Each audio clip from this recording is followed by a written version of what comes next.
Hello bachcho, let's read the question. Question says, why do some organisms enter into diapause while some others into starvation? Give one example each of such organism. तो हमसे question में पूछा है कि कुछ organisms हैं वो डायापॉज में एंटर कर जाते हैं और कुछ ऑर्गेनिज्म स्टार्वेशन में एंटर कर जाते हैं। तो हमें उनका रीज़न बताना है और दूसरा है कि हमें इन ऑर्गेनिजम्स के एग्जाम्पल बताने। तो यहाँ जो की कॉन्सेप्ट होगा वो हो जाएगा diapause and estivation।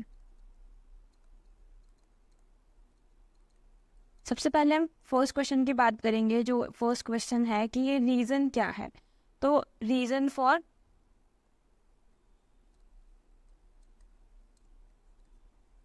diapause and estivation।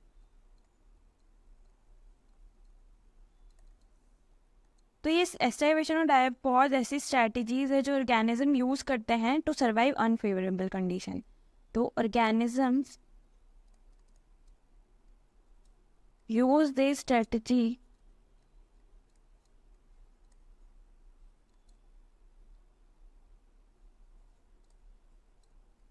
To survive adverse environmental condition.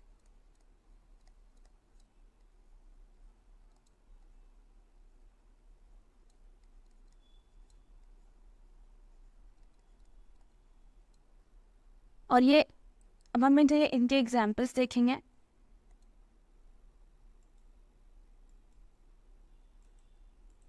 सबसे पहले हम बात करेंगे डायापॉज की।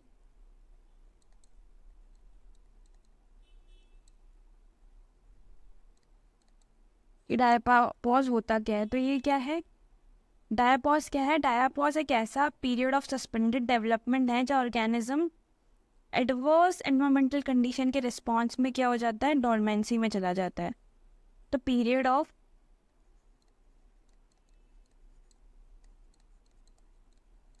सस्पेंडेड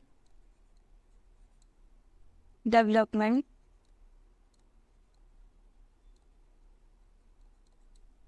that some organism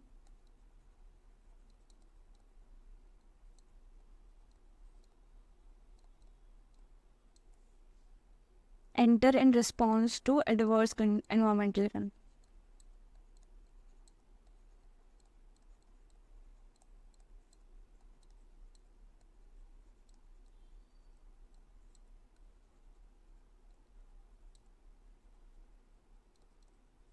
इनकी कंडीशन हम बात करेंगे कि ये क्या एनवायरमेंटल कंडीशन हो सकती है यहाँ पे। तो ये हो सकता है seasonal changes.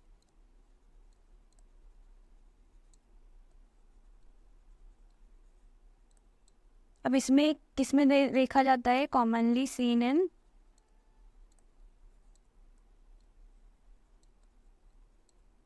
insects and invertebrates।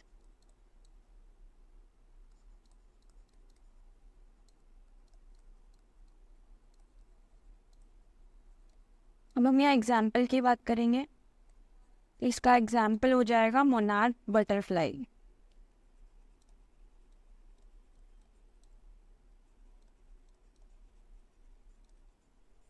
अब मोनार्क बटरफ्लाई में क्या होता है कि डायपॉज माइग्रेशन के टाइम देखा जाता है, scene during migration.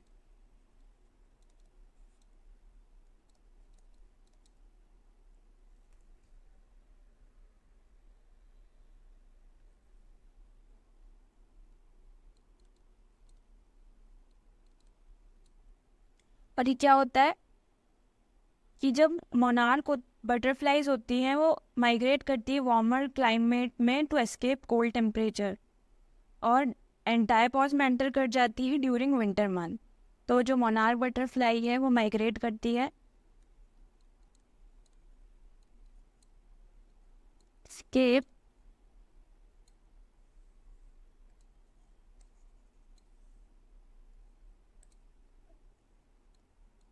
Warmer climate में माइग्रेट कर जाती है और क्या करती है, डायपॉज में एंटर कर जाती है ड्यूरिंग किसमें, विंटर मंथ में।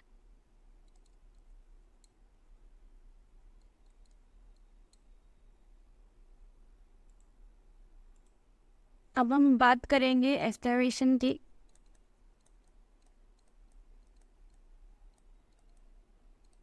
एस्टावेशन कब होता है? फॉर्म ऑफ डोरमेंसी है ये, कुछ ऑर्गेनिज्म में देखी जाती है टू अवॉइड एक्सट्रीम हीट और ड्राइनेस।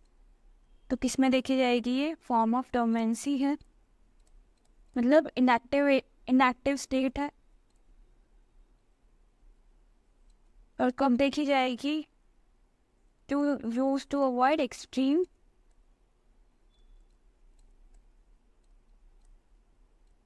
Heat and dryness. और ये क्या होगा? टिपिकली एसोसिएटेड है हाई टेम्परेचर और लो वाटर। कब होगा ये? Due to high temperature and low water availability. और ये क्या होगा? इसका एग्जाम्पल हम पढ़ेंगे जो एस्टिवेशन में जाता है, वो हो जाएगा लंग फिश।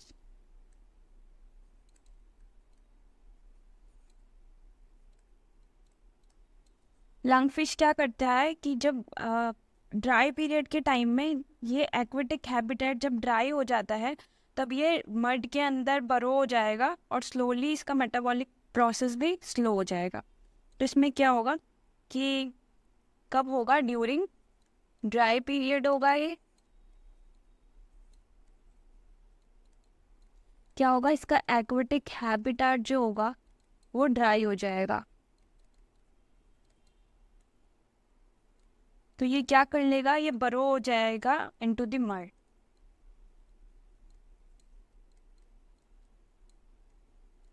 और क्या हो जाएगा? इसका मेटाबॉलिज्म स्लो हो जाएगा।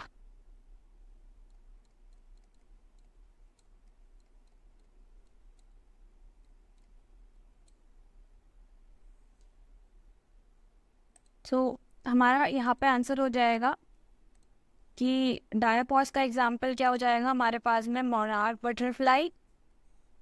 और एस्टिवेशन का एग्जाम्पल हो जाएगा lungfish. So I hope you understood it well. Best of luck.